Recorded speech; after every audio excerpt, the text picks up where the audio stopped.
युवा एम हा एक युथ प्लॅटफॉर्म युवकांसाठी म्हणून तयार केला आहे. युवा एम हे 2019 ला एका श्रमदान शिबिरापासून सुरू झाले. आता वेगवेगळे उपक्रम आपण सुरू केले आहेत, जसे की युथ कॅम्प असो, लेट्स टॉक मधून आपण लेक्चर सिरीज घेत आहोत, परत डिजिटल मॅगझिन्स असो. आता आखलेल्या धोरणानुसार आपण ऍडव्होकेसी, फेलोशिप, मेंटोरिंग अशा घटकांवर आपण एक मानस तयार करणार आहोत. यानंतर आजच्या सत्राच्या प्रमुख वक्त्या अनुरेखा चारी मॅम आहेत. त्यांचा विषय आहे की तरुणाई आणि पुरुषत्व. आता खूप महत्वाचा विषय आहे. मी विशाल दादाला विनंती करते की त्यांचा थोड्या शब्दात इंट्रोडक्शन करून द्यावे. विशाल दादा. Okay, thank you Anuradha. Good morning all of you and very warm welcome to everyone. It is my name is Vishal Prakash Kalugde. It is my privilege to introduce our chief guest, Dr. Anurekha Chari Wagh. Dr. Anurekha Chari Wagh is an associate professor, Department of Sociology at University of Hyderabad.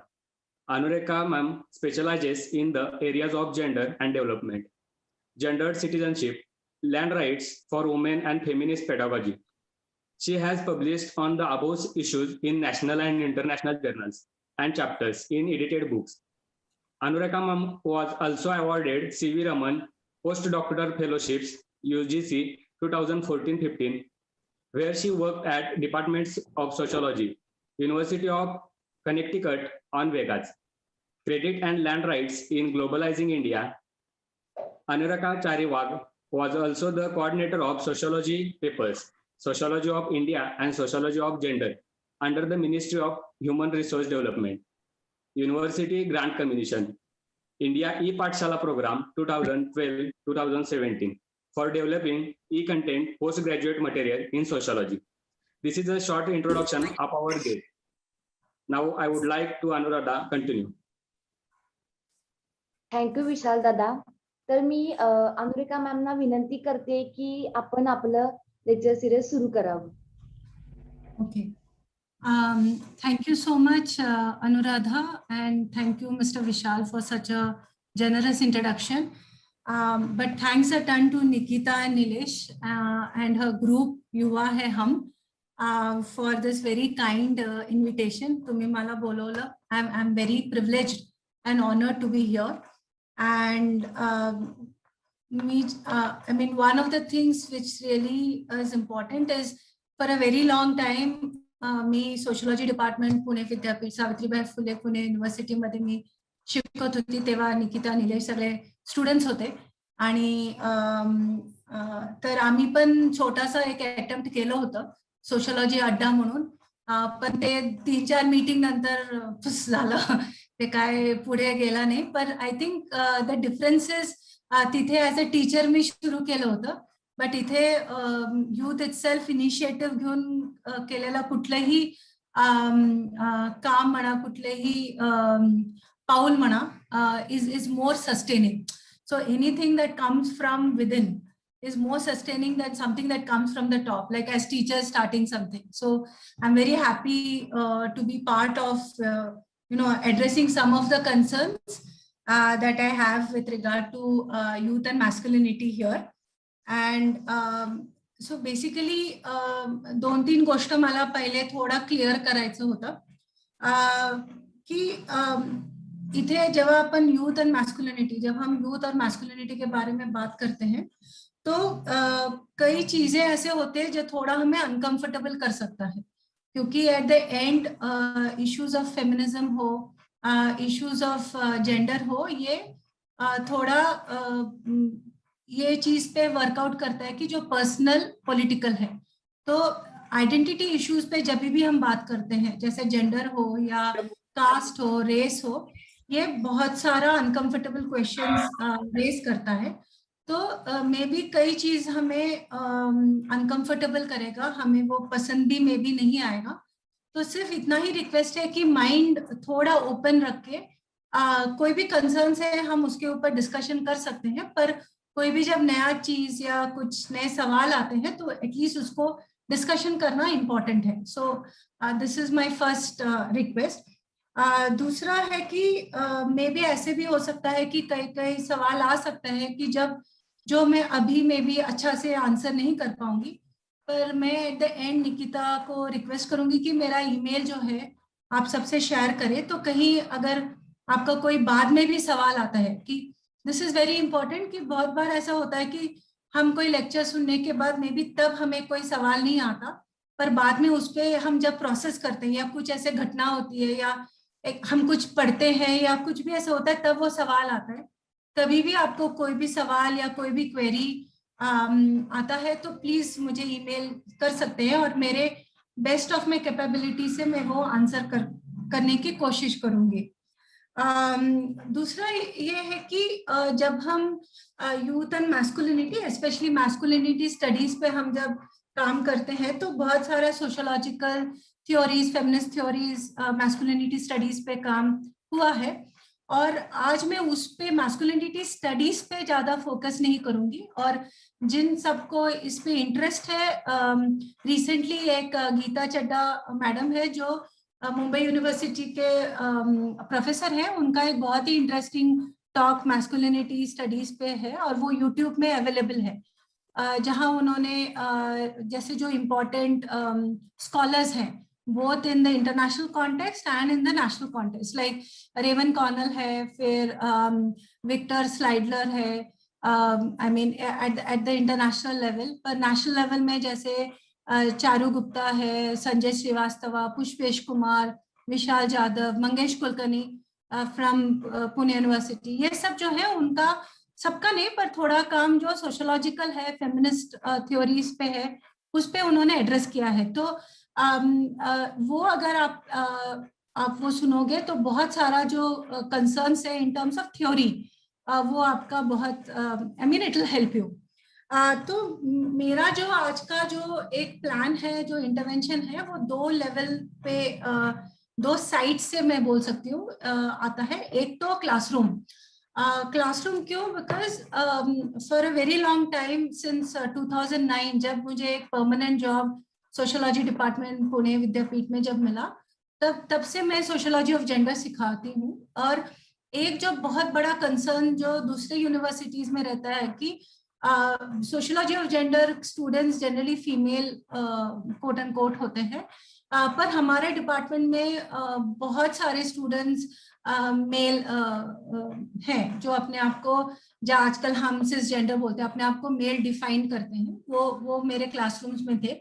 और मुझे लगा कि कहीं ना कहीं ये ऐसे main versus women binary पे जा रहा था क्लास। तो एक जो बहुत ही इम्पोर्टेंट वर्क है, बेल हुक्स का जो वर्क है, फेमिनिज्म इज फॉर एवरीबॉडी, उससे मैं शुरुआत करती थी, क्योंकि मुझे ऐसा लगता है और बहुत लोगों को ऐसा लगता है कि फेमिनिज्म सिर्फ women, it's not for women by women kind of, वो बहुत ही रिडक्शनिज्म है, जेंडर इश्यूज को या फेमिनिज्म को बहुत ही छोटे तरीके से देखता है। तो वो एक कोशिश था हमारा कि ये फेमिनिज्म हम सबके लिए है, तो वो एक इम्पोर्टेंट साइट है, और उसके थ्रू से हम मैस्कुलिनिटी के बारे में बात करने लगे। तो वो एक साइट में से मैं बात कर रही हूँ।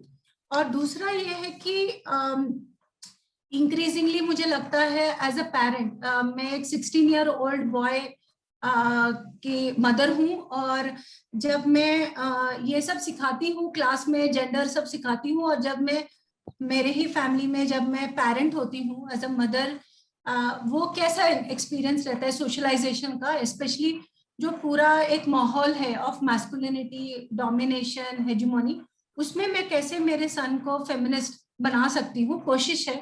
Because at the end feminist बनना या मैस्कुलिनिटी को इंटरोगेशन करना अंदर से आना पड़ेगा, बाहर से कोई भी थोप नहीं सकता। सिर्फ एक जैसे एक रास्ता बता सकते हैं, पर at the end both for male and for female, और जो भी जेंडर्स हैं, और उसके बारे में भी हम बात करने वाले हैं कि हम बहुत ही अनफॉर्चुनेट है कि हम जेंडर को मेल फीमेल बाइनरी में ही देखते हैं, मैन वुमेन बाइनरी में देखते हैं, पर ये डाइवर्स है, तो उसके बारे में भी थोड़ा बात करेंगे। तो ये जो सोशलाइजेशन प्रोसेस है, जो सामाजिकरण है, जो हम फैमिली से शुरू करते हैं, और मुझे ऐसा लगता है कि फैमिली जो है वो सबसे महत्वपूर्ण वेरी वेरी इंपॉर्टेंट इंस्टीट्यूशन है, क्योंकि बहुत सारे चीजें जो है जो सही है गलत है पहले हमें थ्रू फैमिली मिलता है, और उनका जो family as a site family as experience बहुत ही कंट्रोल करता है हम पे,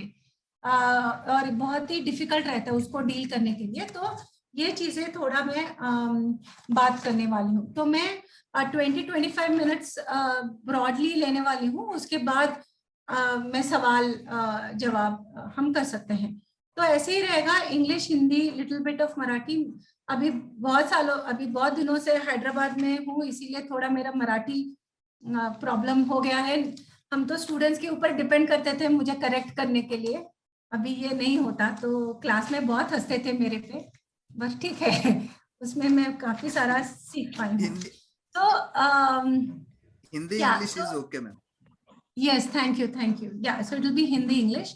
So first, I think, yeah, thanks, Nilesh. So first thing is two important aspects. One is this topic, I will just address two things. It's like youth and masculinity.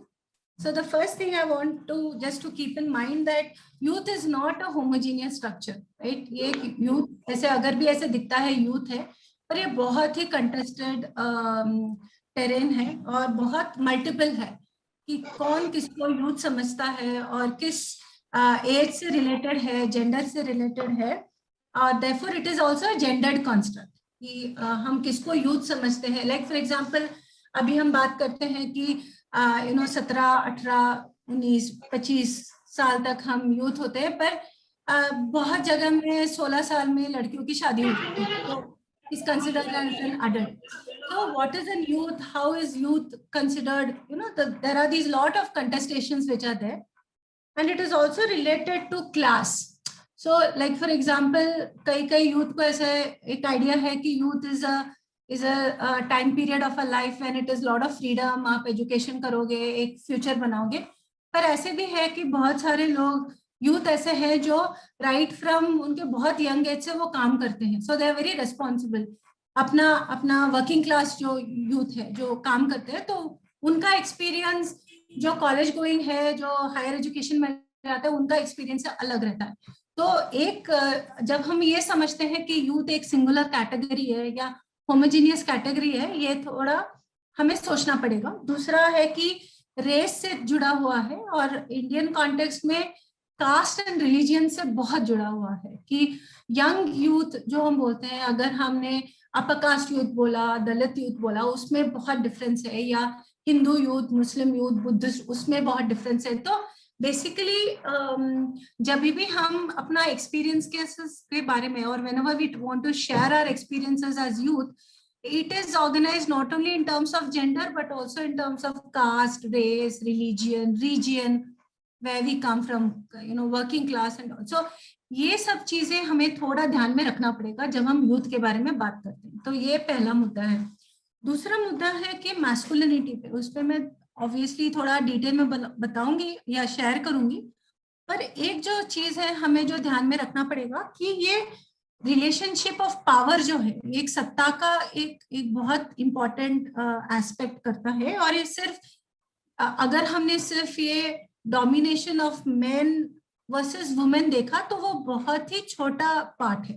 So it is just not about domination of main over women, but it is also a domination of individual over other individual, which also could be men or of different genders, है ना। तो सिर्फ ऐसे एक gender नहीं है, पर men over different genders, और ये कलेक्टिवली भी हो सकता है कि यानी सिर्फ एक इंडिविजुअल दूसरे इंडिविजुअल को कंट्रोल करता है या डोमिनेट करता है, ऐसा नहीं, पर एक ग्रुप एक इंडिविजुअल को या एक ग्रुप दूसरे ग्रुप को, इसके जो इंटर रिलेशन है, इसके जो इंटरैक्शन है, उसमें भी हम देख सकते हैं। तीसरा जो है मैस्कुलिनिटी का जो बहुत ही इंपॉर्टेंट है कि वो हिस्टोरिकल है। हम मैस्कुलिनिटी को ऐसे नहीं देखते कि आज हम डिस्कशन करें कि तो आज है, नहीं, इसका हिस्ट्री से जुड़ा हुआ है, हमारे स्टोरीज से जुड़ा हुआ है। हमारे स्टोरीज में हम जो हिस्ट्री में पढ़ते हैं, जो लीडर्स के बारे में पढ़ते हैं, जो परसेप्शंस करते हैं, जिनके बारे में हम एक एज्यूम करते हैं कि अरे ऐसा है, ऐसा होना यानी कि फीमेल होना है, या ऐसा होना यानी मर्द होना है। ये जो कॉन्सेप्ट है ये हिस्टोरिकली आया है, और इसको कॉलोनियलिज्म से जुड़ा है, इसको एंशिएंट हिस्ट्री से जुड़ा हुआ है, मिडिवल हिस्ट्री से जुड़ा हुआ है।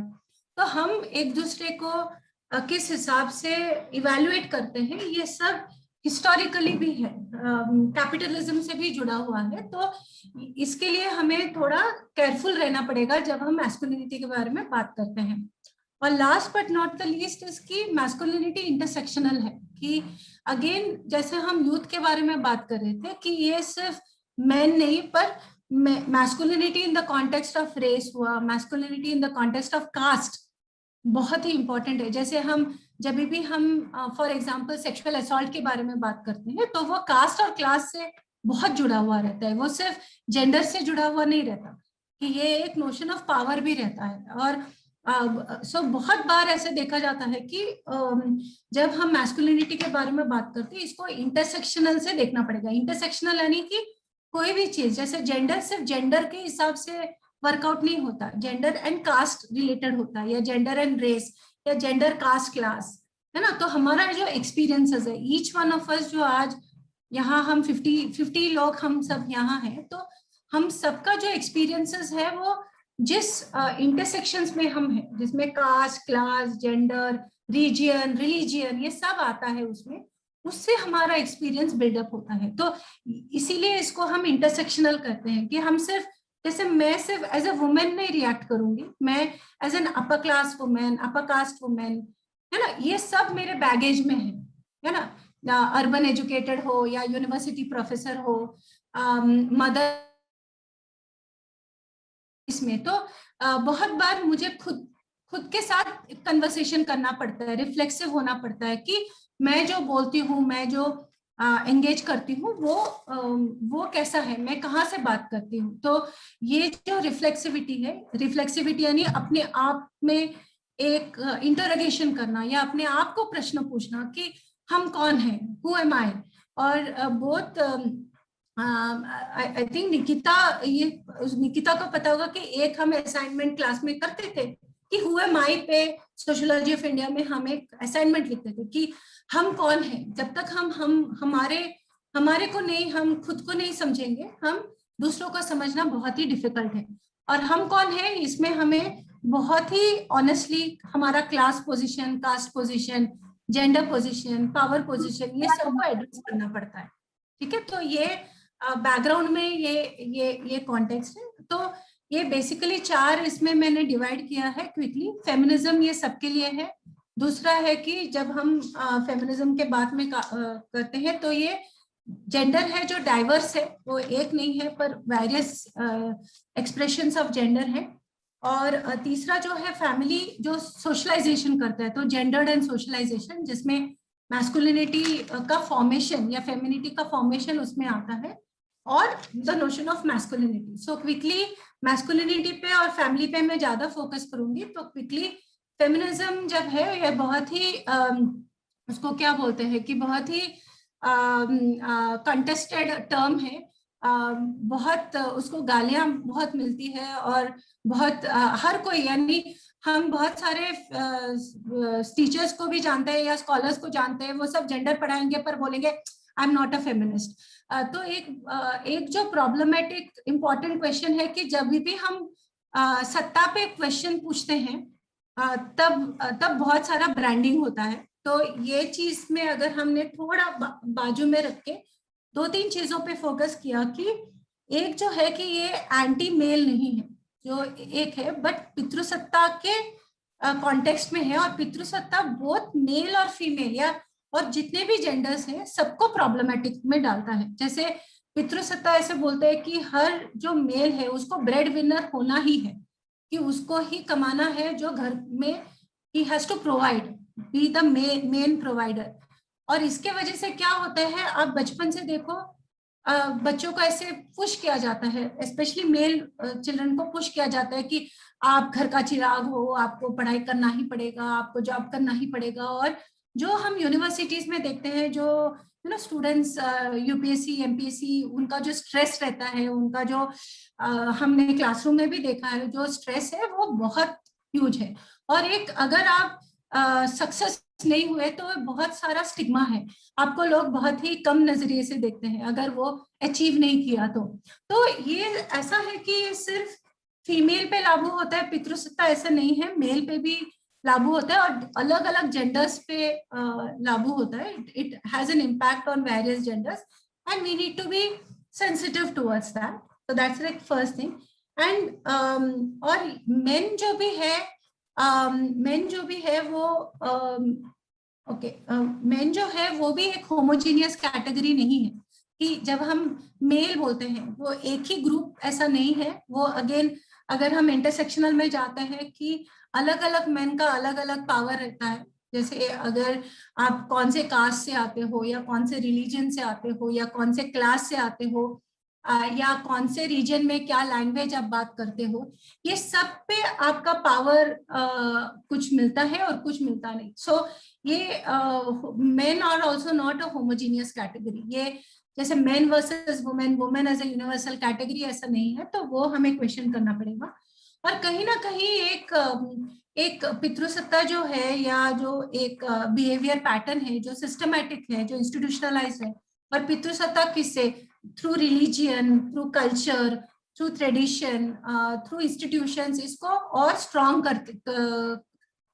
स्ट्रॉन्ग किया जाता है। और इसीलिए उसको क्वेश्चन करना या उसको थोड़ा भी डिस्प्लेस करना बहुत ही डिफिकल्ट है। कुछ क्वेश्चन था? I heard a voice. Ma'am continue, may be interruption. Okay okay okay, no problem. So ये जो पितृसत्ता है वो भी क्या करता है कि एक कहीं ना कहीं मेन के ऊपर एक बहुत प्रेशर, जो मैंने इकोनॉमिक प्रेशर बोला, पर एक कल्चरल प्रेशर जो रहता है कि मेन को हर बार बोला जाता है कि आपको एग्रेसिव होना पड़ेगा, आपको वायलेंट होना पड़ेगा। अगर आप फॉर एग्जाम्पल अगर एक ग्रुप ऑफ बॉयज है कहीं तो खड़े हैं एक साथ, और अगर कोई लड़की क्रॉस किए तो अगर आप एक प्रेशर रहता है कि अगर हम कमेंट नहीं करेंगे या उसको हम कुछ नहीं बोलेंगे, तब कहीं ना कहीं वो पूरा पीयर प्रेशर रहता है कि नहीं नहीं ऐसा अगर हम नहीं किए तो हम we are not man enough, कि हम उतना मैन नहीं है। मैन हो तो उतना डोमिनेशन दिखाना पड़ता है, उतना वायलेंट होना पड़ता है, ऐसे आप लड़कियों की तरह क्यों बिहेव कर रहे हो। तो ये जो सब चीजें हैं, ये पेट्रियार्की जो है वो मेन के लिए भी बहुत हानिकारक है। सो इसीलिए जब हम फेमिनिज्म के बारे में बात करते हैं तो ये बहुत इंपॉर्टेंट हो जाता है ये समझने के लिए कि ये सिर्फ फॉर वुमेन, प्रो वुमेन नहीं है, पर ये हम सबके लिए है, main women and different genders के लिए है। ये एक कोशिश है। और एक जो डर रहता है कि किसी को भी जो डर रहता है कि अगर मेन फेमिनिस्ट हो गए तो एक जो डर रहता है कि हाँ अभी तक जो मेन के पास जो प्रिविलेज था, जो सत्ता था, जो एक वर्चस्व था, वो कहीं ना कहीं निकल जाता है। ठीक है, तो इसीलिए हमें डर लगता है कि एक बार वो सत्ता निकल जाता है तो हमें कोई रेस्पेक्ट करेगा क्या, हमारा कोई मानेगा क्या। तो पर ये प्रोसेस जो है वो चेंज का प्रोसेस रहता ही है, क्योंकि ये सिर्फ मेन के लिए नहीं है, वुमेन के लिए भी है। जैसे जो अपर कास्ट वुमेन है या अपर क्लास वुमेन है या जो मेजॉरिटी रिलीजियन से वुमेन है, उनको भी अपना सत्ता, वो उनका भी अलग अलग वे से सत्ता रहता है। तो वो भी कहीं ना कहीं हमें छोड़ना पड़ता है और छोड़ना पड़ेगा अगर हमें एक चेंज लाना पड़ेगा सोसाइटी में। तो ऐसा नहीं है कि हर मैन के पास पूरा पावर है और हर वुमेन के पास पावर नहीं है, ऐसा नहीं है। जो man upper class, upper caste, majority religion, majority region से आते हैं, उनके पास पावर रहता है। और जो वुमेन भी upper caste, upper class, white women है ना, अगर हमने रेस का कॉन्टेक्स्ट लिया, या मेजॉरिटी रिलीजियन के जो वुमेन है, उनके पास भी सत्ता रहता है अलग अलग कॉन्टेक्स्ट में। तो ये सब जिन के पास सत्ता रहता है, खुद के साथ उनको बहुत ही ऑनेस्टली एक कन्वर्सेशन शुरू करना पड़ेगा, राइट। तो ये चीज बहुत ही इम्पोर्टेंट है। तो बेसिकली जब हम फेमिनिज्म के बारे में बात करते हैं तो ये इम्पोर्टेंट रहता है कि हमारे साथ और हमारे बीच में बहुत ही एक ये पॉलिटिकल क्वेश्चन है। ये इजी आंसर्स नहीं है, ये एक पॉलिटिकल क्वेश्चन है जो हम हमारे फैमिली या हमारे इंस्टीट्यूशंस के साथ भी बात स्पीक्स टू वनसेल्फ, हमारे साथ खुद के साथ भी हमें ये बात करना पड़ता है, क्योंकि बहुत सारे जो हम प्रोसेसेस करते हैं खुद ही बहुत ही प्रॉब्लमेटिक रहते हैं। तो ये भी एक बहुत इंपॉर्टेंट जो हम रिफ्लेक्सिविटी बोलते हैं, हमारे खुद के साथ एक ऑनेस्ट कन्वर्सेशन करना या बात करना खुद के साथ ही, ये भी बहुत इंपॉर्टेंट है, क्योंकि तभी हम हमारा जो कास्ट का प्रिविलेज है या रिलीजन का प्रिविलेज है या क्लास का प्रिविलेज है या एजुकेशन का प्रिविलेज है, ये सबके साथ हम न्याय दे सकते हैं। नहीं तो हम ऑब्वियसली झूठ बोलते होंगे सबके साथ, राइट। सो ये इम्पोर्टेंट है। और इसीलिए जब भी हम फेमिनिज्म के बारे में बात करते हैं तो एक चीज जो बहुत ही क्लियरली आता है कि अभी तक बहुत सारी चीजें जो हमें बोला गया है कि ये नॉर्मल है, क्योंकि हमारे लाइफ में अगर आपने देखा तो बहुत बार हम बाइनरीज में रहते हैं। बाइनरीज यानी कि क्या, ऑपोजिट्स, आइदर जैसे white and black, good and bad, है ना, या नॉर्मल एबनॉर्मल, ऐसे हम बाइनरीज करते हैं, है ना। और लाइफ अगर आपने देखा तो ये ऐसे बाइनरीज में नहीं रहता, बहुत सारी चीजें ग्रे रहता है। कई जगह में हम गुड भी हैं और बैड भी हैं, है ना। Life is more of a grey rather than black and white. तो बट हमें जो हिसाब से रिलीजियन या ट्रेडिशन या कल्चर के नाम पे जो बोला गया कि ये नॉर्मल है तो ये एबनॉर्मल है, तो ये नॉर्मल को क्वेश्चन करना बहुत इंपॉर्टेंट है ना। तो ये हमें questioning of masculinity, questioning of feminism, ये सब हमें सिखाता है कि कहीं ना कहीं ये नॉर्मल हमें जो दिया गया है कि जैसे हाउस होल्ड है या फैमिली है या यही सही है ये गलत है, ये जो हमें कई बहुत बार दिया जाता है ये हमें क्वेश्चन करना पड़ता है। और ये क्वेश्चनिंग क्या होता है, क्योंकि ये हिस्टोरिकल है, बहुत सालों से आया गया है और ये हमारे रिलीजियन या इमोशन से डील करता है, तो बहुत बार ये क्वेश्चनिंग करना बहुत डिफिकल्ट जाता है, क्योंकि इसका मतलब है कि बहुत सालों से जो हमें सही लगता है अभी ऑल ऑफ अ सडन हम बोलते हैं कि ये गलत है। तो it is very very difficult, right. जैसे एक बहुत ही इम्पोर्टेंट एक एग्जाम्पल मैं शेयर करूंगी कि जब हम ये सब इनिशियली क्लासेस में बात करते थे क्लासरूम्स में, तब बहुत सारे स्टूडेंट्स ने मुझे बोला कि मैम आप बहुत लेट आए, ये सब हम चीजें एमए में डिस्कस करना कहाँ ठीक है। ये बात भी सच है, ये चीज बहुत इंपॉर्टेंट है कि हम स्कूल से बात करें, फैमिली से बात करें, क्योंकि by the time we come to universities, right, हमारे आइडियाज फॉर्म हो जाते हैं, हम रिलेशनशिप्स में रहते हैं हमारे पार्टनर्स के साथ या हमारे पेरेंट्स के साथ या फैमिली मेंबर्स के साथ, फ्रेंड्स के साथ, हमारे रिलेशनशिप्स और हमारा जो एक स्वभाव है वो फिक्स हो जाता है। तो तब ये सब बात करना कहीं ना कहीं बहुत देर लगता है, it feels like it is already too late. But what is important is like platforms like all of you have done, like where it is important we need to talk about it, right? So better late than never, it is important to talk about it, because जब हम natural या given को question करते हैं तो बहुत बार unsettling feeling होता है कि अरे यार अनकंफर्टेबल है, डिस्कम्फर्ट है, मुझे इसके बारे में नहीं सुनना है ना, ऐसे थोड़ा ऐसे हमें वियर्ड लगता है। पर ये इंपॉर्टेंट है, अनकंफर्टेबल डिस्कशंस होना बहुत ही इंपॉर्टेंट है, क्योंकि बहुत बार क्या होता है कि कंफर्टेबल के पीछे जाके हम बहुत सारे चीज छुपा देते हैं, है ना, हम बोलते हैं ना ब्रशिंग अंडर द कारपेट, हम ये चीज को डिस्कस नहीं करते क्योंकि ये हमें अनकंफर्टेबल करेगा। तो ये चीज करना इंपॉर्टेंट है। तो दूसरा जो पॉइंट है कि रिकॉग्निशन ऑफ जेंडर डाइवर्सिटी, कि हमें ये समझना है कि जो अनफॉर्चुनेट है, जिसमें फेमिनिस्ट भी काफी सारा रोल प्ले किया है अनफॉर्चुनेटली, कि जब भी हम जेंडर के बारे में बात करते हैं हम वुमेन के बारे में ही बात करते रहते हैं, और ये बहुत ही लिमिटिंग है। जेंडर का जो आइडिया है वो बहुत ही लिमिटिंग है, क्योंकि ये जेंडर जब हम बात करते हैं या तब वो relationship between not only main and women but various genders.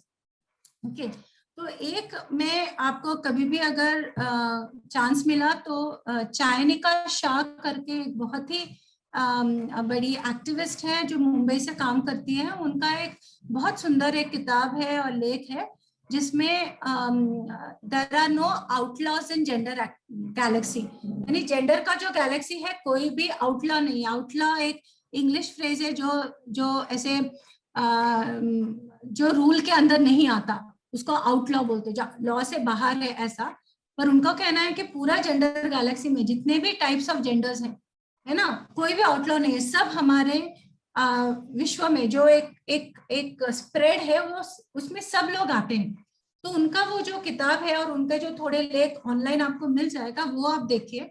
और उनका एक बहुत ही सुंदर किताब है, ब्रेकिंग द बाइनरी करके है, ये भी बहुत सुंदर किताब है। तो ये एक बहुत अच्छा, अगर आप कभी भी सोचे तो ये एक अच्छा डिस्कशन के लिए बुक हो सकता है बाद में आपके इसमें।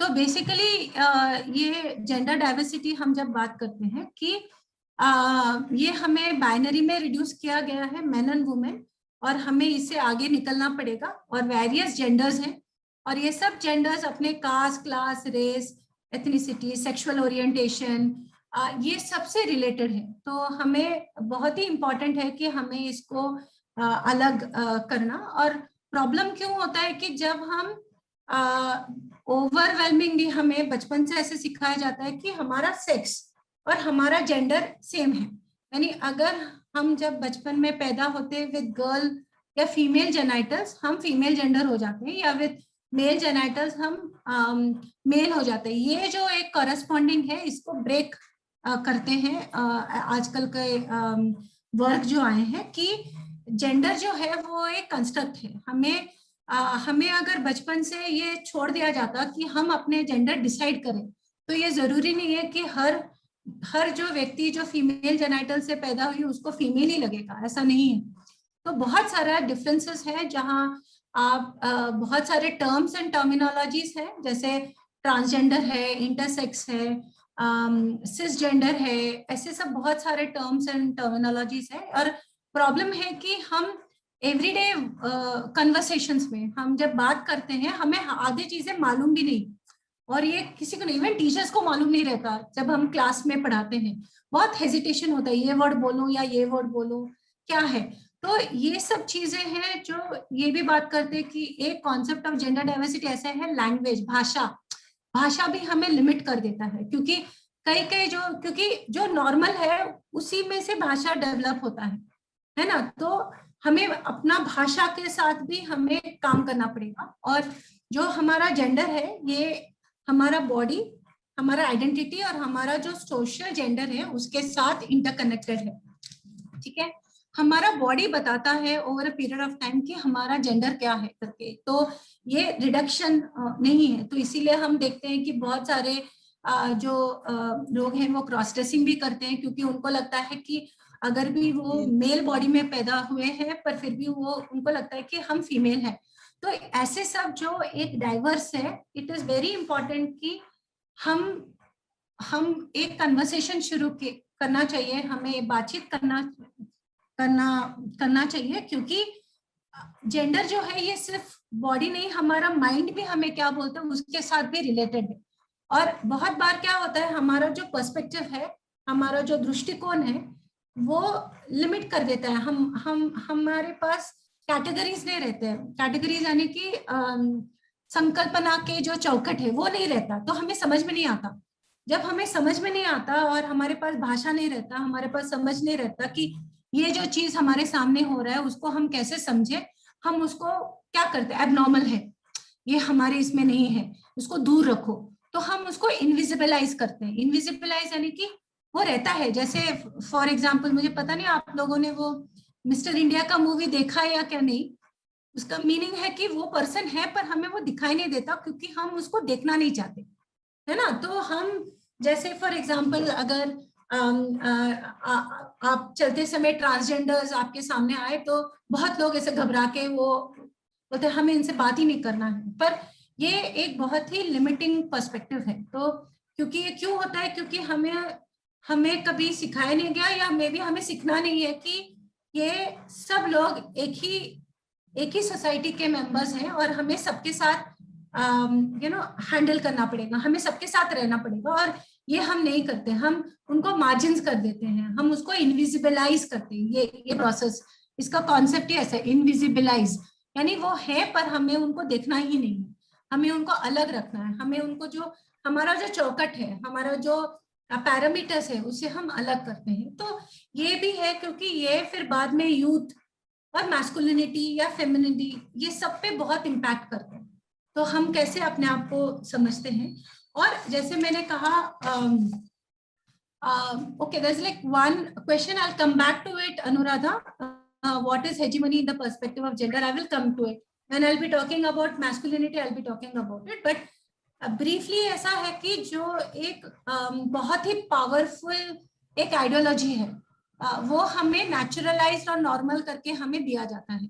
So that would be in a very crude sense how I would understand hegemony, because it would say that there are certain kind of ways of living, certain kind of ways of living one's life, organizing one's life, that would say that okay, this is the kind of life that one has to live, right? And quickly in the context of hegemonic masculinity, it would be like trying to say that there is a certain kind of masculine behavior, such as being aggressive, being full of domination, having a lot of power, having a certain kind of built of body. All this is the kind of man that one would want. So anybody who does not fit into that category then would become subordinate. But hegemonic masculinity would mean that there is this one dominant figure which is there. That is where everybody would want to be like, right? And this changes over a period of time and space. Jaise, for example, at one point of time, maybe if I take, media also plays a very important role. So it could be, something like maybe Dharmendra kind of a thing, like a He-Man, or like Abhi, if you look at children, they will say all the Avengers, say Captain America, and also they are like the person. Or again, if you take Indian context, it could be characters such as Krish or anybody who's doing this fighting and things like that. So they become this dominant hegemonic masculinity which is there. And जो सब ये frame में आते नहीं, वो subordinate हो जाते हैं. Like anyone who is not so successful, anyone who is not so rich maybe, or doesn't come from a particular caste or from a religion, all could then become part of a subordinate masculinity, right? So this is something that we need to keep in mind. So so quickly after addressing and trying to go to this whole thing that whenever we talk of gender, it is in connection with our body, our identity, and our social kind of a position, and that there is diversity. There are various terms and terminologies that would address us in terms of, so you have cisgender, intersex, and I've been sharing all these things. So in gender diversity, what we need to do, हमें क्या करना पड़ेगा gender diversity में, कि जो हमें normal दिया गया है कि यही है कि हमारा life में सिर्फ दो चीजें आते हैं कि man and woman, ये चीज हमें question करना पड़ेगा, क्योंकि ये सिर्फ man woman के binary में नहीं है, बहुत सारे genders में है, variations है. और question of power, यानी अगर हमें लगता है कि हम if we are born with male genitals and I consider myself to be a man, or I'm born with female genitals and I consider myself to be a female, ये हमें एक कहीं ना कहीं एक थोड़ा पावर देता है, क्योंकि हम जो सोसाइटी का सिस्टम है उसको हम एक्सेप्ट करते हैं. पर जब हम थोड़ा अलग सोचते हैं कि नहीं, कि मुझे सब बोल रहे हैं कि मैं वुमेन हूं पर मुझे अंदर से लगता है कि मैं मैन हूं, तो क्या होता है, तब सोसाइटी मुझे एक्सेप्ट नहीं करता. तो कहीं ना कहीं सत्ता का भी बहुत इंपॉर्टेंट रोल प्ले करता है. एंड सो ये एक बहुत इंपॉर्टेंट चीज है. और तीसरा जो है, क्योंकि हमारे पास ना फैमिली बात करता है, ना हमारे पीयर्स बात करते हैं, जैसे फ्रेंड्स बात नहीं करते, और सोसाइटी में भी कभी डिस्कशन नहीं होता. एजुकेशन इंस्टीट्यूशंस में हम बात नहीं करते हैं इसके बारे में. स्कूल से लेके यूनिवर्सिटीज तक एक साइलेंस रहता है, सब लोग चुप्पी रहता है कि हम बात नहीं करते इसके बारे में. तो हमारे पास ज्ञान नहीं रहता, हमारे पास भाषा नहीं रहता, हमारे पास कैटेगरीज नहीं रहता कि ऐसे सब जो भी डेवलपमेंट्स है उसको हम कैसे समझे. तो हम क्या करते हैं, रिजेक्ट करते हैं, नहीं तो हम उनको शेम करते हैं. शेम यानी कि हम उनको नीचा दिखाते हैं या अगर खुद एक्सपीरियंस करते हैं, खुद के साथ भी हमारा रिलेशनशिप बहुत ही प्रॉब्लमेटिक हो जाता है, हम खुद को एक्सेप्ट ही नहीं कर पाते, हम सोसाइटी से दूर भागते हैं और सोसाइटी हमें दूर भगाता है, और एक स्टिग्मा रहता है, एक जैसे कलंक जैसे हो जाता है कि अरे तुम एज कि तुम हो, तुम्हारा ये आइडेंटिटी है।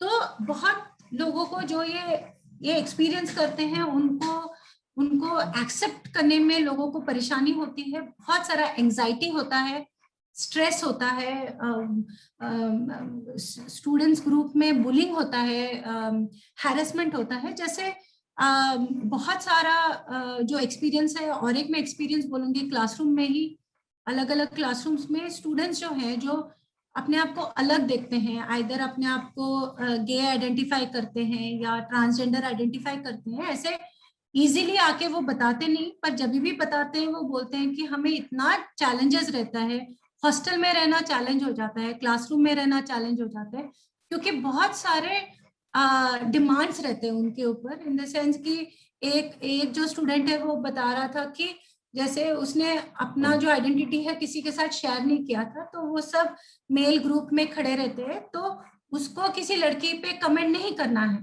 पर अगर वो कमेंट नहीं करेगा तो सबको एक में भी अंदाजा आ जाएगा कि ये मे बी गे, तो उसको वो कमेंट करना पड़ता है जस्ट टू शो कि मैं भी एक मेल हूँ, मेरा भी जो भी एक डिजायर है। तो ये सब बहुत ही, ये बुलिंग का फॉर्म है और ये बहुत ही वायलेंट फॉर्म है। ये जो स्ट्रक्चरल वायलेंस है, हमें इसको बहुत ही इम्पोर्टेंटली डील करना पड़ेगा, और इसमें सबसे इम्पोर्टेंट डील क्या है? एक्सेप्टेंस। हमें एक्सेप्ट करना पड़ेगा, और हमें जो नॉर्मल का जो परिभाषा है, the definition of normal has to be expanded. या we can't keep on going with this as normal. We have to expand that normal. So there's nothing as abnormal. हमें हमारा जो परिभाषा है, हमारा जो मीनिंग है, इसको हमें एक्सपैंड करना पड़ेगा, राइट? तो ये बहुत ही इंपॉर्टेंट हो जाता है। और देखिए, मैं ये नहीं बताती हूँ कि आज आपने पढ़ा या मैंने बता दिया और कल सब हो जाएगा, मैं ये नहीं बताती हूँ। मैं ये बोल रही हूँ कि हमें कहीं ना कहीं कन्वर्सेशन स्टार्ट करना पड़ेगा ये नॉर्मल का परिभाषा बदलने के लिए, और ये बहुत ही चैलेंजिंग है, क्योंकि इतने सालों से जो हमें बताया गया है, बहुत सारी चीजें हमें अलग करता है, राइट? तो इसमें भी आप देखो, मैंने चैनिका शाह के बारे में बताया, और एक बहुत ही इंटरेस्टिंग वर्क है केतकी रानाडे करके हैं, जो टिस मुंबई में बिलोंग करते हैं। उनका भी एक बहुत इंटरेस्टिंग बुक है जो रिसेंटली आया है, growing up gay in urban India. तो हम यानी for someone who has identified himself as gay to grow up with in the family, हम फैमिली को हर बार बहुत ही नेचुरल, स्वीट और जो पीसफुल, जो बहुत सपोर्टिव करता है, बहुत सारे फैमिलीज हैं जो बहुत सपोर्टिव है, पर क्या चैलेंजेस रहता है? एक जो चाइल्ड है जो अपने आप को अलग समझता है, तो क्या होता है ना? जैसे अभी मैं बोलूंगी मैं कितनी अच्छी मदर हूँ, मेरा लड़का है, पर अगर वो कल आके बोले कि माँ मैं गे हूँ, तो मेरा कैसे रिएक्शन रहेगा, है ना? तो मेरा जो प्रोफेशनल है और जो पर्सनल है उसमें क्या डिफरेंस रहेगा? तो ये सब चीजें हमें इम्पोर्टेंट है कि हम ये बात करें और हमें ऐसे डिस्कशन करें, और ये अनकंफर्टेबल होगा, ये कभी कभी हमें गुस्सा भी आएगा, कभी कभी डिस्गस्ट भी होगा, डिस्गस्ट यानी घिन, वो भी होगा, पर ये इम्पोर्टेंट है कि हमें वो एड्रेस करना चाहिए। तो अभी तक मैंने क्या किया, एक जो आर्गुमेंट में ट्राई कर रही थी कि फेमिनिज्म को रिड्यूसिंग टू वुमेन नहीं करना है, ये सबके लिए है। तो जहाँ बेल हुक्स का जो काम है, फेमिनिज्म इज फॉर एवरीबॉडी, ये बहुत ही इंपॉर्टेंट या इंटरेस्टिंग किताब है जो आप देख सकते हो। दूसरा है कि हमें देखना पड़ेगा कि जेंडर डाइवर्स है, उसमें अलग अलग नोशंस ऑफ जेंडर है, उसको कैसे एंगेज करना है, और देयर इज नो शेम, उसमें कोई शेम नहीं है, उसमें कोई स्टिग्मा नहीं है, हमें वो एक्सेप्ट करना है, और हमारा जो नॉर्मल का परिभाषा है उसको एक्सपैंड करना है। हमारा जो लैंग्वेज है, क्योंकि हमें अभी लैंग्वेज भी पता नहीं रहता है कि कैसे बात करें, उसको भी हमें एड्रेस करना है। और तीसरा ऐसा है कि उसमें भी मैंने चैनिका शाह, केतकी रानाडे के बारे में बात किया, वो आप देखिए, बहुत ही इंटरेस्टिंग वर्क है उनका। और एक बात है कि ये सब में इम्पॉर्टेंट है कि खुद के साथ जो कन्वर्सेशन है, खुद के साथ हम जब बात करते हैं ये बहुत इंपॉर्टेंट है। तो हम हर बार नहीं कर सकते कि अरे ऐसा ही हुआ, पर we need to talk to ourselves, because हमारे पास भी काफी सारा प्रिविलेज है, काफी सारा पावर है, तो उसके साथ बात करना बहुत ही इंपॉर्टेंट है। सो क्विकली ये करने के बाद जो मेरा तीसरा मुद्दा है, जो बहुत ही इंपॉर्टेंट मुद्दा है, वो है फैमिली के साथ सामाजिकरण या सोशलाइजेशन, जो हम जेंडर सोशलाइजेशन बोलते हैं।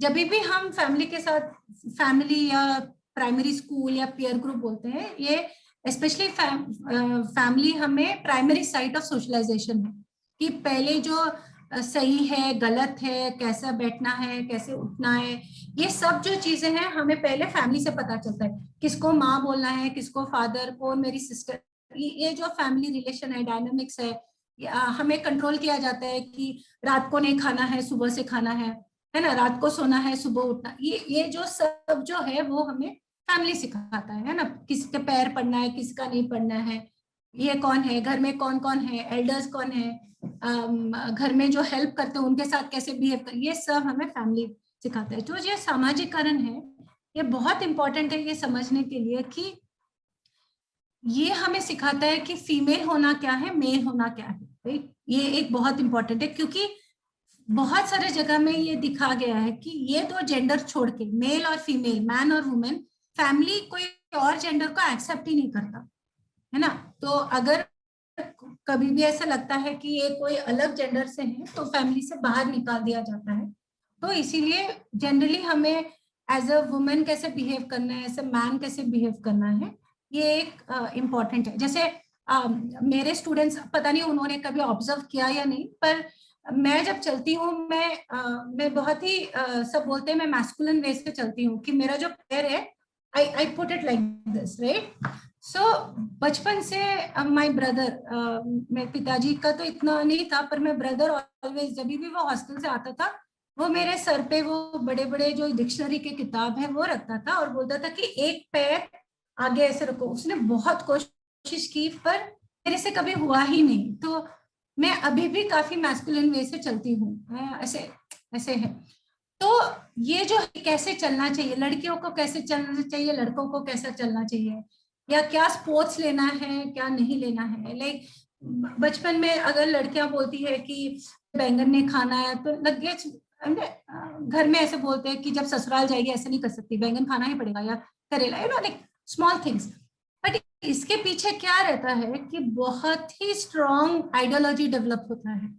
जैसे अगर लड़के गिरते हैं तो बोलते हैं कि अरे अगर रोता है वो, तो बोलते हैं बचपन में रोने से ठीक है, पर ऐसे 7, 8, 9 ईयर्स जब होते हैं तब रोने लगता है लड़का, तो बोलते हैं अरे लड़की की तरह मत रो, तू क्या लड़की है क्या, तुझे लड़की बनना है क्या, है ना। कोई भी चीज हैंडल करो, अरे तू अंधेरा से डरता है, तू लड़की है क्या।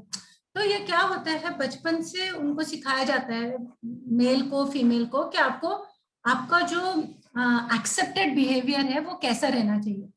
बचपन से सिखाया जाता है कि लड़कों को कैसे एग्रेसिव होना है, कॉन्फिडेंट होना है, एफिशिएंट होना है। लड़कियों को सिखाया जाता है सैक्रिफाइस सिखाया जाता है, नर्चरिंग सिखाया जाता है, केयर सिखाया जाता है। तो ये जो है ये बहुत ही बचपन में हमें लगता है कि बहुत ही इजी है कि लड़कों के लिए गिफ्ट हम कार लाते हैं, बंदूक लाते हैं, लड़कों के लिए, लड़कियों के लिए वो किचन का सेट या डॉल्स लाते हैं। आजकल तो चॉकलेट्स भी डिफरेंट हो गए हैं, जैसे किंडर जॉय करके चॉकलेट है, एक ब्लू है, ये पिंक है ना। सो पूरा जो मीडिया है, इंस्टीट्यूशनलाइज स्ट्रक्चर है, कैपिटलिज्म है। जैसे आप मॉल्स में जाओगे तो आप देखोगे, अगर लड़कियों के कपड़े का सेक्शन है वो पिंक, डोमिनेंटली पिंक कलर रहता है, लड़कों के तरफ गए तो डोमिनेंटली ब्लू रहता है। तो क्या होता है कि capitalism, institutionalise structures, media, readings, हमें जो दिया जाता है पढ़ने के लिए कि हिस्टोरिकली फिगर्स क्या है, हम किसके बारे में पढ़ते हैं, कौन हमारे, और and the most important our parents, our mother and our father. लड़कियां देखती है मदर कैसे बिहेव करता है, लड़के देखते हैं फादर कैसे बिहेव करते हैं। तो ये जो डोमिनेंट ट्रेंड्स है वो रिप्रोड्यूस होता रहता है। तो जब तक हमें लगता है कि हम, जैसे लड़कों को लगता है कि जब तक हम कंट्रोल नहीं करेंगे या जब तक हम प्रोटेक्ट नहीं करेंगे, है ना। तो फॉर एग्जाम्पल इवन राखी, जो हम बहुत सारे रिलीजन में एक फेस्टिवल भी है जो brother protecting and the sister, ये जो प्रोटेक्शन है ये इन इटसेल्फ बहुत ही सुंदर आइडिया है. When it is like sister के पीछे ब्रदर एकदम ठामपने उभा है, till that it is very good. पर जब वो कंट्रोल में जाता है कि तुम्हारे ऑनर पे हम कंट्रोल करते हैं, इज्जत कंट्रोल करते हैं, तुम किसके साथ बात करते हो कंट्रोल करते हैं, किसके साथ तुम शादी करोगे कंट्रोल करते हैं. और ये मेल के साथ भी वही होता है कि वो किसके साथ शादी कर सकता है. ये सब स्लोली एंड स्टेडीली आते जाता है. तो even if it starts with toys, as someone has just said, even if it starts with chocolate, even if it starts with milk, even if it starts with food, over a period of time it becomes extremely strong and extremely what's the right word, extremely constricting. हमें ऐसे बांध देता है. तो हम जब भी एक उसको खोलने की कोशिश करते हैं, बहुत ही सारा वायलेंस दिया जाता है. either very small violence, right, either very small violence or violence maybe even to killing, right. छोटा भी हो सकता है कि एक थप्पड़ में खत्म हो जाता है, या बड़ा हो सकता है कि जब कोई किसी को मार भी दिया जाता है. तो ये एक इम्पॉर्टेंट पार्ट है. तो इसी से क्या आता है, हमारा नोशंस ऑफ जैसे फेमिनिटी आता है, वैसे ही हमारा नोशंस ऑफ मैस्कुलिनिटी आता है. कि जो एक कल्चरल कंस्ट्रक्शंस ऑफ जेंडर है, कि जैसे हमें कैसे बिहेव करना है, हमें कैसे प्रोटेक्ट करना है, प्रोजेक्ट करना है, हमें कैसे अपने आप को एक सोसाइटी में एक प्रेजेंट करना है, ये सब उसके साथ जुड़ा हुआ है. और मैं ये नहीं बोलती कि सिर्फ फैमिली है, पर फैमिली रिलीजन है, ट्रेडिशन है, कल्चर है, हिस्ट्री है, मीडिया है, कैपिटलिज्म है, यानी पूरा इकोनॉमी है, पॉलिटिकल इकोनॉमी है, सोशल, ये सब ये कंस्ट्रक्शन करता है अलग अलग वे में. जैसे मूवीज कर सकते हैं, या आप जो किताब पढ़ते हो वो आपको कर सकते हैं, या आप जिसके साथ बात करते हो, आपका पीयर कौन है, आप किसके साथ, जैसे अभी रिसेंटली वो नया मूवी था कबीर सिंह, वो भी एक काफी सारा एक इशू लाया कि जैसे कि किस हिसाब से पार्टनरशिप्स कैसे होने चाहिए, राइट. एक मेल और फीमेल के अंदर या अलग अलग जेंडर्स के अंदर पार्टनरशिप कैसे होना चाहिए. तो मुझे बहुत बार लगता है कि ये जो एक आर्ग्यूमेंट रहता है कि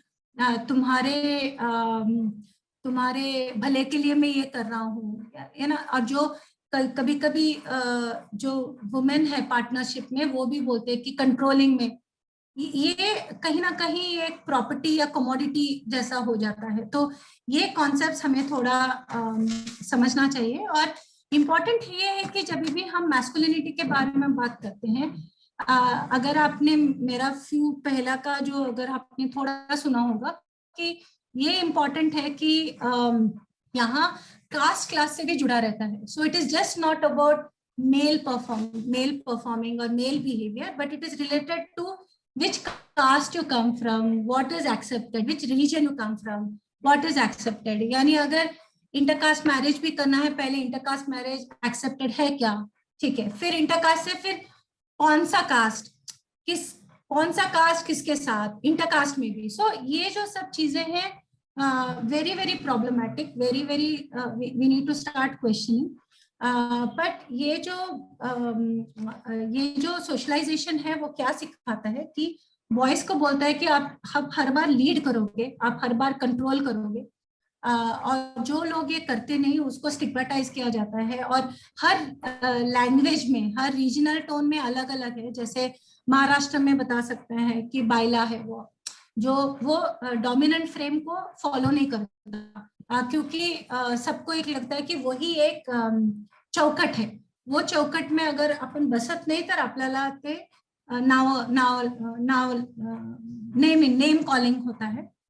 दूसरा है कि उनको ऐसे पूरा लगता है कि जो बॉयज है, and this is specially related to boys, और ये जो हेजेमोनिक मैस्कुलिनिटी के पार्ट में है कि बॉयज को बचपन से, यानी जब वो 12-13 हो जाते हैं, उनको सेक्सुअल मैटर्स में सब पता रहता है, ऐसा एक एजम्पशन हो जाता है. तो हम कभी भी एज अ फैमिली मेंबर या एज टीचर्स या एज एडल्ट्स, रिस्पॉन्सिबल एडल्ट्स, हम बच्चों के साथ या बॉयज के साथ हम कभी भी सेक्सुअलिटी के बारे में बात नहीं करते जितना हम वुमेन गर्ल्स के साथ बात करते. पर गर्ल्स के साथ बात करना भी हम क्या बात करते हैं कि तुम्हें अपने आप को प्रोटेक्ट करना है, तुम्हें आपको बचाना है, तुम्हें जल्दी से घर आ जाना है क्योंकि बाहर बहुत रिस्क है।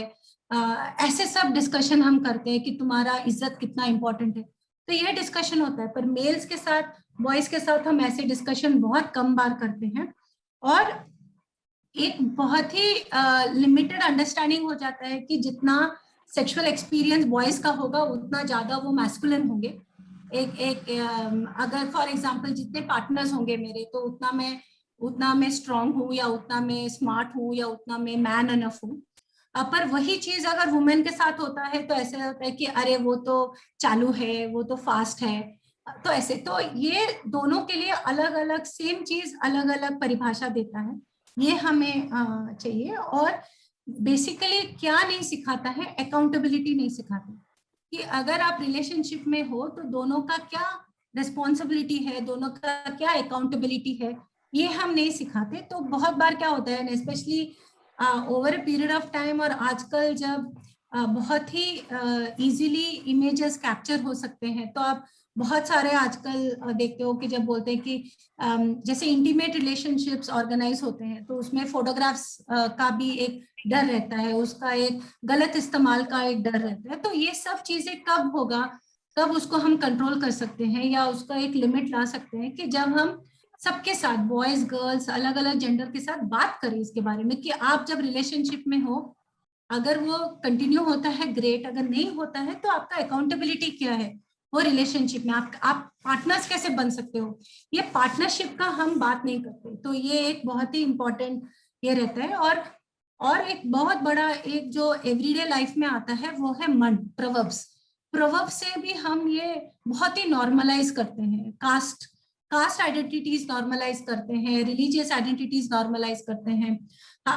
हम जिस हिसाब से ड्रेस करते हैं या कपड़े पहनते हैं, ये सब पे जैसे फॉर एग्जांपल जीन्स जो है, कहीं ना कहीं वो ऑलमोस्ट जेंडरलेस हो गया है कि कोई भी पहन सकता है। पर अगर साड़ी देखा जाए या स्कर्ट देखा जाए तो वो बहुत ही जेंडर्ड है। तो ये सबसे एक क्रिएट होता है। तो जब हम इसी हिसाब से जब हम मैस्कुलिनिटी के बारे में बात करते हैं कि ये मैस्कुलिनिटी जो है, जो मैनहुड है, वो नेचुरली नहीं दिया गया है, हमें उसको अचीव करना पड़ता है, हमें उसको परफॉर्म करना पड़ता है, हमें दिखाना पड़ता है कि हम कितने मैस्कुलिन हैं।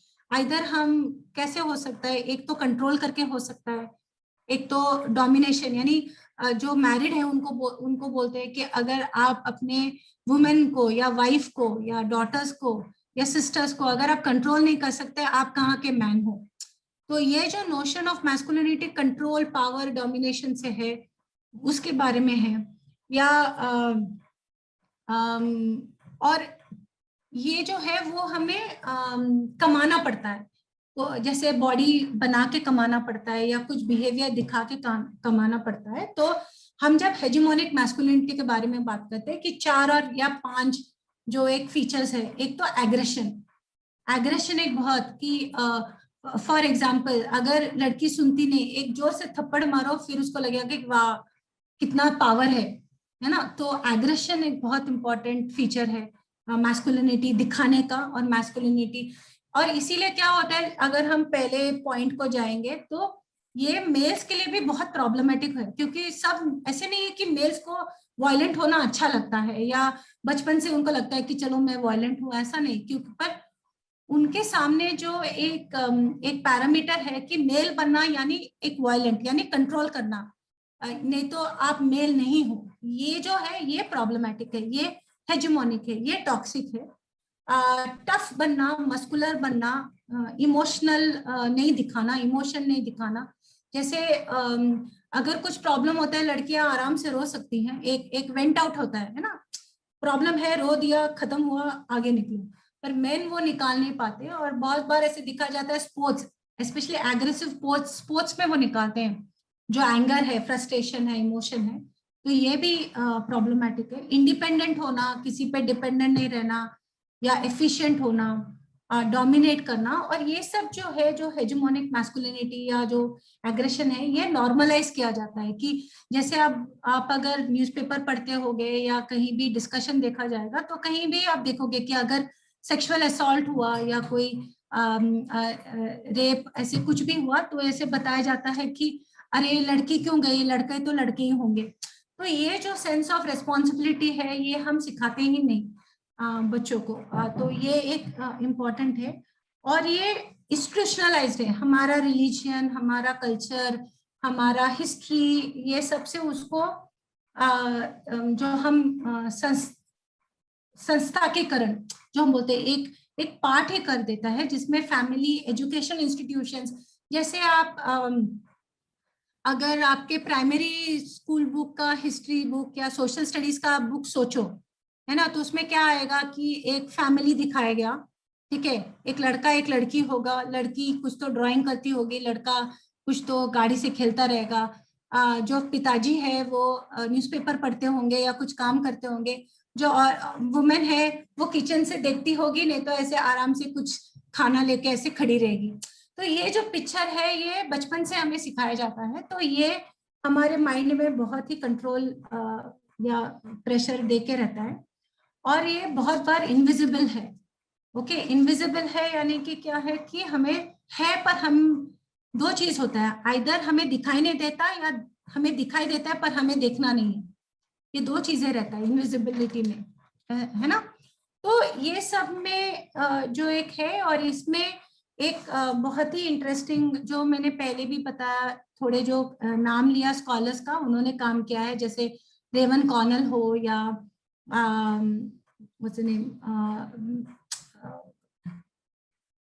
रेवन कॉर्नल है, फिर संजय श्रीवास्तव, पुष्पेश कुमार, ये सबका मैंने नाम लिया है पहले।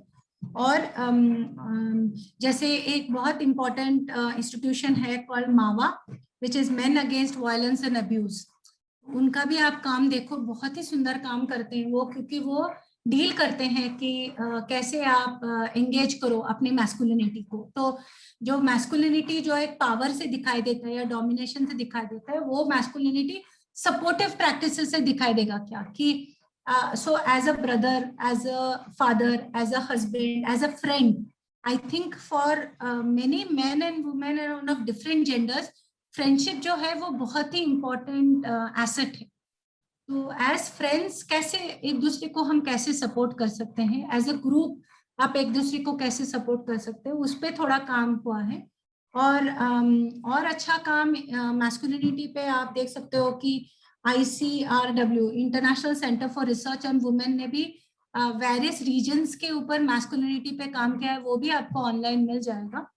और या सो राधिका चोपड़ा करके हैं, उनका एक अलग एक आइडिया है कॉल रिफ्रेमिंग मैस्कुलिनिटीज, कि हम मैस्कुलिनिटी का परिभाषा बदल सकते हैं क्या, उनको सपोर्टिव प्रैक्टिसेस में देख सकते हैं क्या, कि एज सपोर्टिव, सो दैट जब हम देखते हैं कि अगेंस्ट वायलेंस जब एक मूवमेंट होता है तो सिर्फ वुमेन नहीं रहते, मेन भी बहुत रहते हैं। तो how can we bring men into the movement, how can men become themselves supportive partners for change, because change is good for all genders, not necessarily women, not necessarily men, right?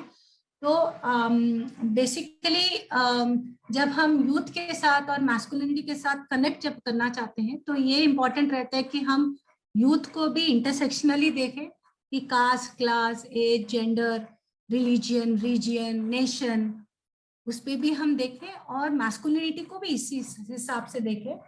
और ये masculinity का जो construct है वो over a period of time change होते रहता है, एक नहीं रहता। जैसे 50s में कुछ रहेगा, 60s में रहेगा, 70s में कुछ रहेगा, अभी का कुछ अलग है।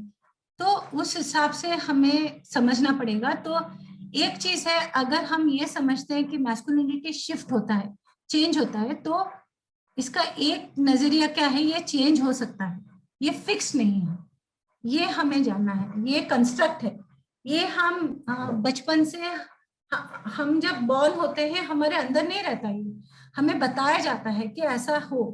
तो जब कंस्ट्रक्ट है, when it is a construction, ये बहुत ही इंपॉर्टेंट है। जब ये कंस्ट्रक्शन है तो वो तोड़ा जा सकता है, पर ये तोड़ने का सबसे बड़ा जो स्टेप है वो एवरी इंडिविजुअल के अंदर ही है। बाहर से आप कितना भी बोलो, वो चेंज होगा, पर उसका जो पेस है, उसका जो गति है वो छोटा रहेगा, है ना।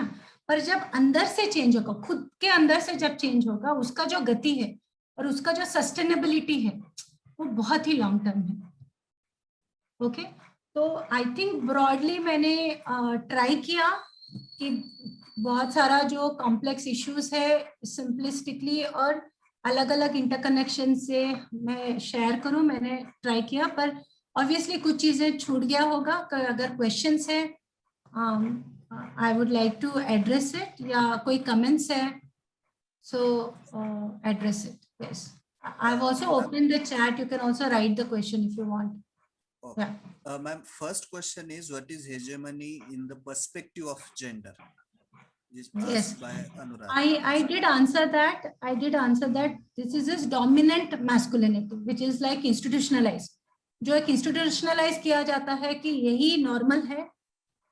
हम सबको इसी परिभाषा में अपने आप को देखना पड़ता है. तो ये एक hegemonic masculinity है. और ये जो concept है रेवन कॉर्नल से आया है. और जब वो हेजिमोनिक मैस्कुलिनिटी के बारे में बात करते हैं, वो ये भी बात करते हैं कि हर हेजिमोनिक मैस्कुलिनिटी के साथ एक सबऑर्डिनेट मैस्कुलिनिटी भी है, और कि ये एक यानी जो सबऑर्डिनेट मैस्कुलिनिटी है वो ट्राई करते हैं कि हमें हेजिमोनिक मैस्कुलिनिटी के रिलेटेड जाना है ना.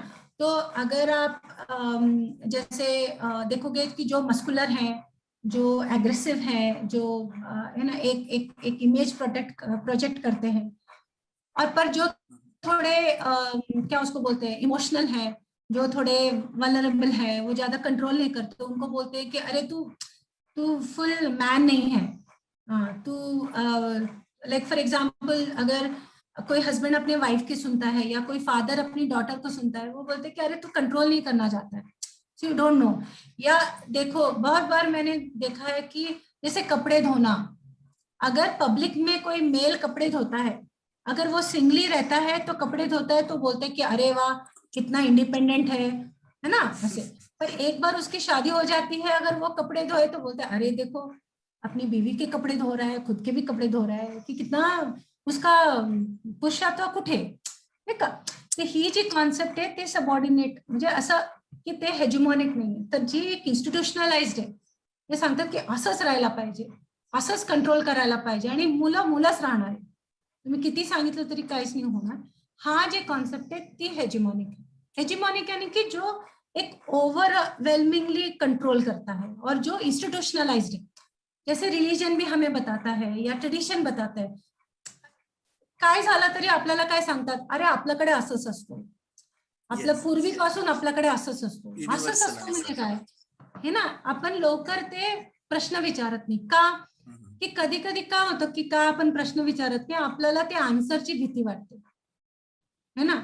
त्या प्रश्नाचा आन्सर आपला सत्ता घेऊन गेलं तर आपण आपल्याला ते आन्सर नकोच असतो ना. ते एक कॉन्सेप्ट आहे की, आणि कुठे ना कुठे हा not only for women but also for main बहुत ही प्रॉब्लमेटिक रहता है. और next question is, ma'am, what is toxic masculinity? Yeah, and, toxic masculinity is something which is a very narrow and a very repressive definition of manhood. It doesn't take care of all the range, right? And it defines being a man as violent, aggressive, and someone who has dominant and controlling behavior.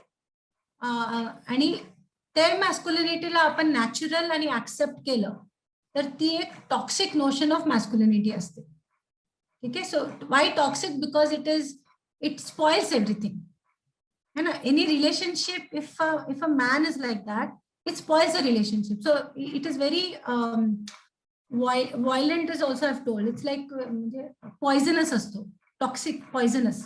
कुठल्याही रिलेशनशिपला एकदम जसं म्हणजे अगोदर पण म्हणजे आता पण असं जेव्हा खूप म्हणजे आपण युनिव्हर्सिटीमध्ये आहोत म्हणून भरपूर स्टुडंट्स जे रिलेशनशिप मध्ये असतात ते येऊन बोलतात नाही का टीचरशी की मॅडम असं झालं हे झालं, हे बघा असं कसतोय तो, असं पहिले असं बोलत होता आता असं बोलतो, असं भरपूर अशी येतात माझ्याशी बोलायला पहिले आणि आता पण.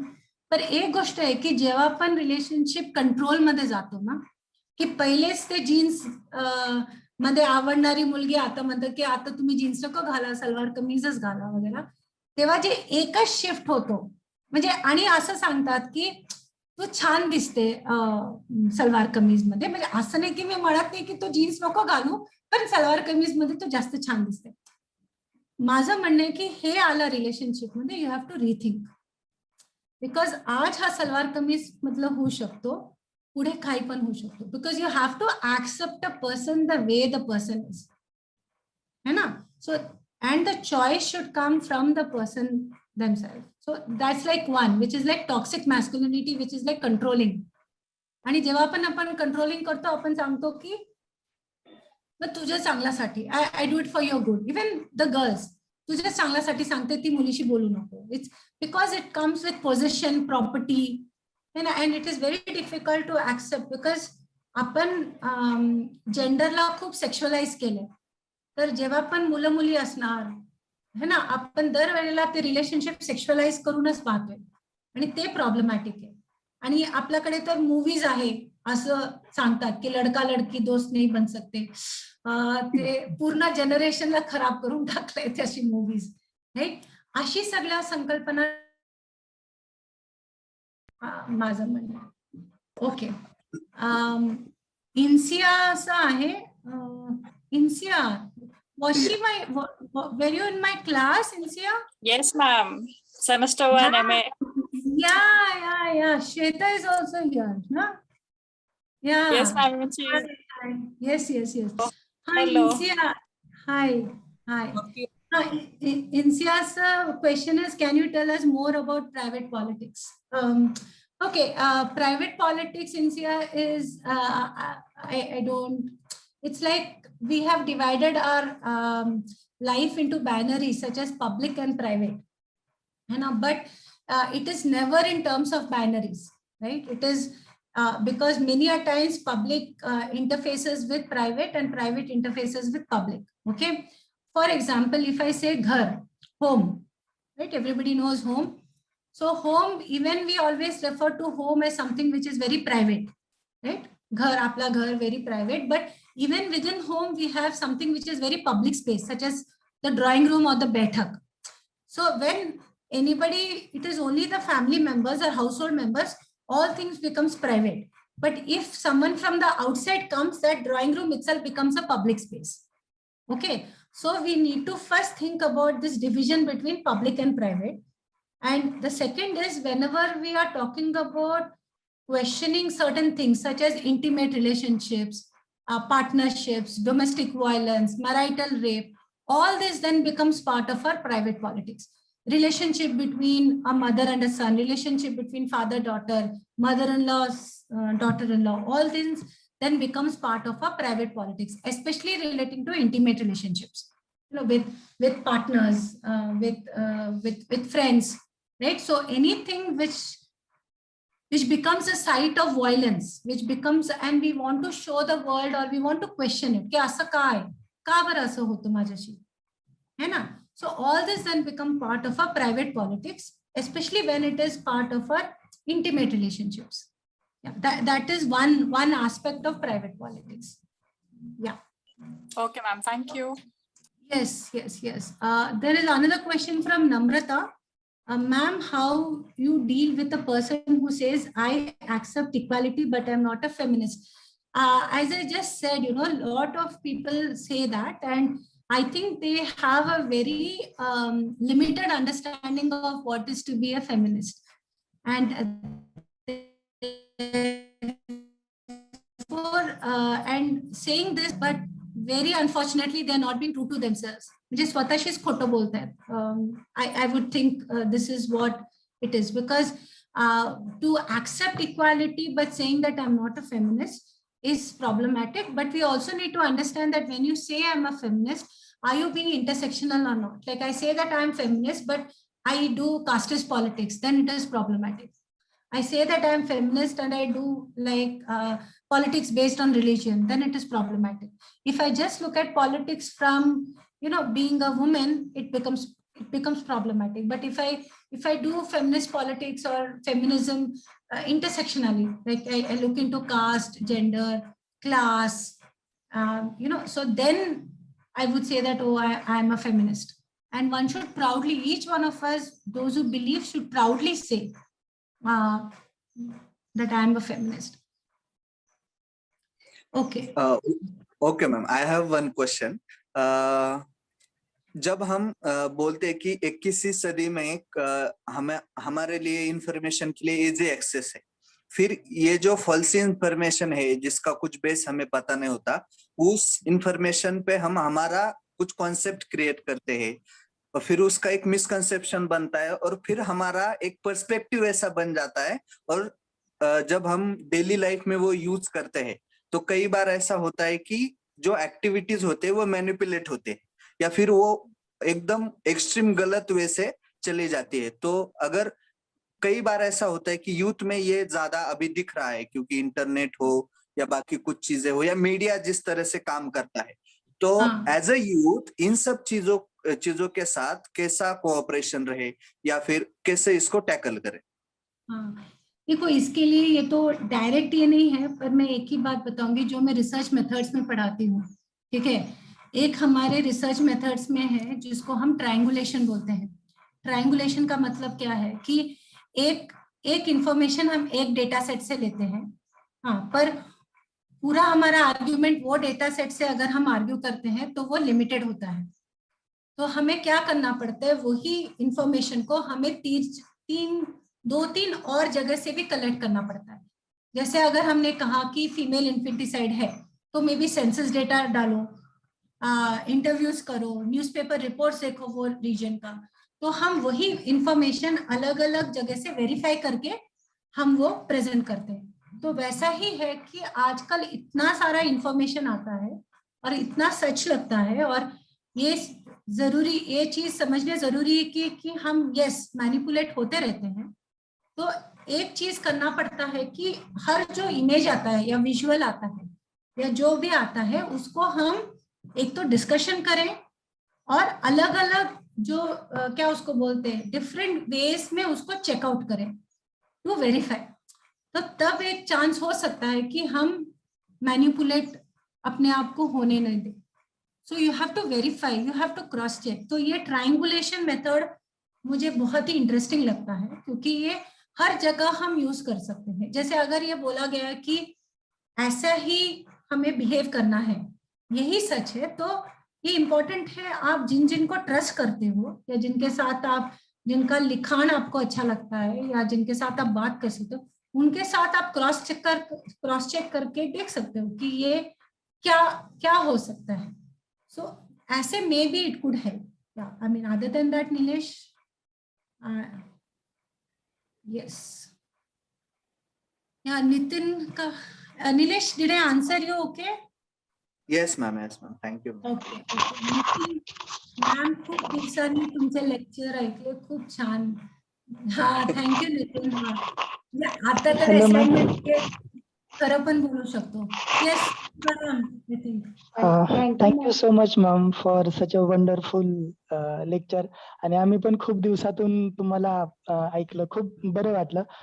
Ma'am, we have been discussing about the different kinds of genders apart from the very rigid binary kind of division.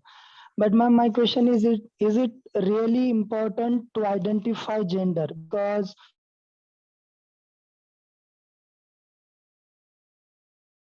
power structure and unequal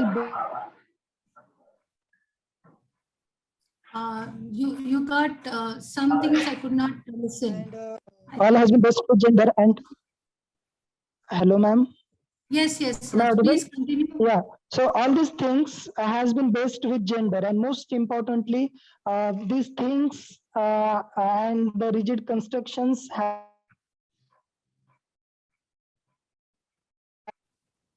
ये जो हो रहा है वो it has मतलब ये हर दिन होता है. Tukaram sorry to interrupt. तुम्ही चॅट बॉक्स मध्ये जर तुमचा क्वेश्चन टाकला तर तो खूप चांगला कळेल कारण तुमचा आवाज ब्रेक होतो. Ma'am I want to just describe, मैं मतलब इतना ज्यादा पता नहीं लिख पाऊंगा.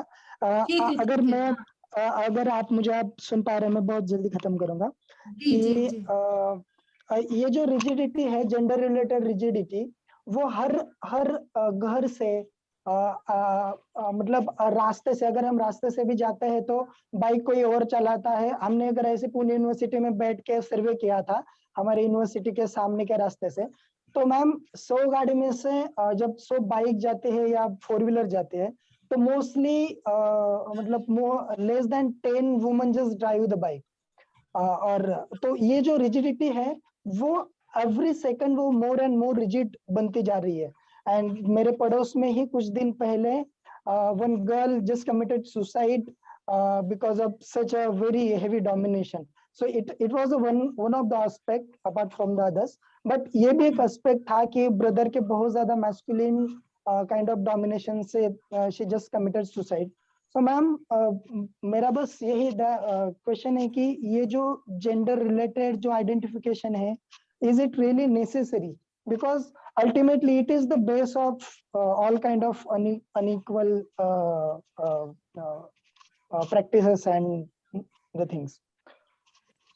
Okay. But yeah, thank you for your question, Tukaram. But I think, I mean, do you think that this inequality would be erased if we don't look into gender? I think there Never, is ma'am. some. अगर इसको हम raise नहीं करेंगे तो कुछ नहीं होने वाला। बट मेरा ये क्वेश्चन है कि ये आइडेंटिफाई करना और उसको मतलब बढ़ावा देना कि ये जरूरी है क्या? बढ़ावा तो हम नहीं दे रहे, but identification is it necessary?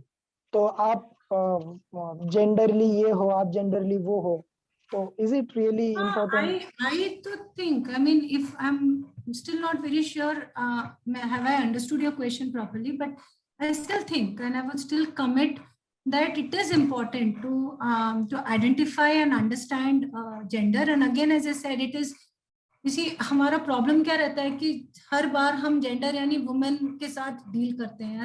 ऐसा बिल्कुल नहीं है। मैंने स्टार्ट में भी वही बोला, वो हमारा प्रॉब्लमेटिक है कि हम उसको बाइनरी में रिड्यूस करते हैं। कि जब फॉर एग्जांपल अगर मैं बोलती हूँ I work on issues of gender, ये ऑटोमेटिकली एज्यूम होता है कि मैं वुमेन पे काम कर रही हूँ, पर ये गलत है। और मैंने ये भी बोला, ये बहुत सारा जिस हिसाब से हम इवन पढ़ाते थे उसका भी प्रॉब्लम है कि जब हम पहले स्टूडेंट्स को ये लगता था कि जेंडर का क्लास है तो मैम तो हर बार वुमेन की साइड लेंगी, वुमेन के बारे में बताएंगे। ऐसे बहुत सारे स्टूडेंट्स का बहुत ही गलत, पर उनकी भी गलती नहीं है क्योंकि मे भी जिस वे से हम पढ़ाते थे वो प्रॉब्लमेटिक था। पर बहुत सारा हमने चेंज लाया है उसमें मैस्कुलिनिटी लाया है, उसमें कास्ट लाया है, रिलीजन लाया है, रेस लाया है, ये समझने के लिए कि जेंडर सिर्फ एक सिंगुलर कैटेगरी में नहीं वर्कआउट करता। या पितृसत्ता हा सिंगुलर कैटेगरी नाही आहे, ते पितृसत्ता जाती बरोबर, पितृसत्ता रेस बरोबर, धर्म बरोबर हा सगळं वर्कआउट करतो। हा एवढं सिंपल नाहीये। तर हा खूप महत्वाचं आहे की आपण जेंडरवर फोकस करायचं, पण आपली परिभाषा काय आहे जेंडरचं ते इम्पॉर्टंट आहे। की आपण जेव्हा जेंडर म्हणतो तर फक्त आपण ते मॅन वुमेनला रिड्यूस करतो का, की आपण ते पूर्ण डायव्हर्सिटी पाहतो, पूर्ण गॅलेक्सी पाहतो की तिथे इंटरसेक्स पीपल पण आहे, ट्रान्सजेंडर पीपल पण आहे, सिसजेंडर म्हणजे काय? सिसजेंडर म्हणजे ज्या आपण एखाद्या जेनायटल्स मध्ये आपण जन्म झालो आणि नंतर आपल्याला सांगितलं की तुम्ही फिमेल आहे आणि नंतर पण आम्हाला फिमेलच वाटलं तर मी सिसजेंडर फिमेल, मी सिस फिमेल। का पुरुषाला वाटलं की हो मी मेलच आहे म्हणून मी सिस मेल। तर अशी सगळे संकल्पना खूप सारे आले, आपल्याला एक परिभाषा मिळाला, लँग्वेज मिळाला की जोपर्यंत आपण हा डायव्हर्सिटी बघणार नाही जेंडरचं आणि आपण नोशन ऑफ नॉर्मल जी आहे ते क्वेश्चन नाही करणार तोपर्यंत आपली जी समज राहील ते थोडी लिमिटेडच राहील। येस, कोळेकर सर पण आहे। Hello sir. Hello ma'am. Hello sir. Hello sir. Actually तो लेट जॉइन पर मला आता समजलं। Okay, thank you sir. I mean you took time to join. Yeah thank you so much. Okay, I'll request to Anuradha. Once again, आपण शेवटाकडे वळूया. Yes. Yes, yes. Nilay, Yes, one yes. second. Ma'am, I think half of his question is still unanswered. He was talking about rigidity, there being a lot of rigidity, but I think the rigidity also is reducing these days. Yes, they are. It is Tukaram's reducing in question about certain. rigidity. Okay, yeah. So because it was also breaking now, maybe I could not capture it well. So the idea here is that in some forms, like I said, that for example, maybe genes has become genderless, right? For in some ways it has become less rigid, but in certain ways it has also increased. I think, like for example, violence has also increased quite a lot. So it always doesn't go in linear form. की अगोदर असं होतं आता एवढं झालं की अगोदर control होता आता एकदम फ्री झालंय. So it doesn't mean that. It means that in some forms maybe there is less rigidity, but in other forms maybe the rigidityness has increased. So and therefore each expressions of gender has to be taken in that context. So like I'll give you a very important or a very interesting example. There has been like a lot of work, and especially in Haryana मध्ये आपण पाहिलं तर, like for example, Prem Chaudhary is a very important sociologist who has worked in the areas of Haryana. So at one level, what she was doing is she was looking at like how over a period of time, due to the declining sex ratio of females, there has been like a lot of issues where females have been, like female infanticide खूप होता, the number of female down झाला, आणि तिथे caste violence in the sense honour किलिंगचं खूप प्रमाण होता, की जिथे गोत्रमध्ये इंटरगोत्र लग्न केलं का इंटरकास्ट लग्न केलं तर तिथे व्हायलंट व्हायचं, म्हणजे to the extent of some of them being killed by the family members. तर अशी पण एक गोष्ट होती. दुसरीकडे त्यांनी दुसरीकडे सिमिलर एरियामध्ये, म्हणजे त्या हरियाणामध्येच वेगळ्या एरियामध्ये त्यांनी हे पण पाहिलं की because of declining sex ratio, there is large number of men who are unable to get married. की ते लग्नाच्या वयामध्ये आले पण त्यांना मुली भेटत नाही. का मुली भेटत नाही? मुलींचा नंबरच कमी आहे. तर अशी एक परिस्थिती आहे. तर ह्या परिस्थितीमध्ये ते काय करतात की खूप फार फ्लंग एरियाज, म्हणजे ओरिसा झाला, बिहार, नॉर्थ ईस्टचे काय काय भाग मधनं जे खूप गरीब फॅमिली आहे त्यांच्या घरच्या मुलीला घेऊन येतात लग्न करून. ठीक आहे.